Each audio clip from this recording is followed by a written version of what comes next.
In this episode, we'll focus on the text node, one of the most useful nodes in Flow. It helps you start from zero or step in later to structure your rough ideas. What makes it so powerful is you just speak to it in natural language, and it seamlessly transforms that input directly into a usable story. To create a text node, you have a few easy options. You can click Add Node up in the toolbar and then select Text Generator. You can also just press the A key on your keyboard to bring up the node menu. Alternatively, you can simply double-click anywhere on your blank canvas to create a node right there. Let's take a moment to understand the structure and components of a text node. It has a fairly simple structure, with a prompt bar located at the bottom. This is where you type your prompt, which acts as the direct input for the AI model to generate text.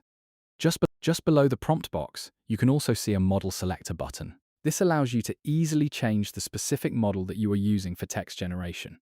Keep in mind, every text generation model consumes exactly 1 credit, as shown right below the node. Now, let's try generating some text together. Let's say I want to describe a luxury car using text.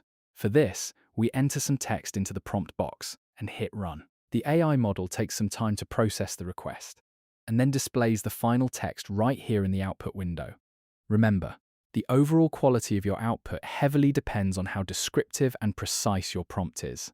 For example, if I go back and add specific details about the car in my new prompt, the generated text will seamlessly incorporate those details. This will give us a much more comprehensive text that we can use further in our project.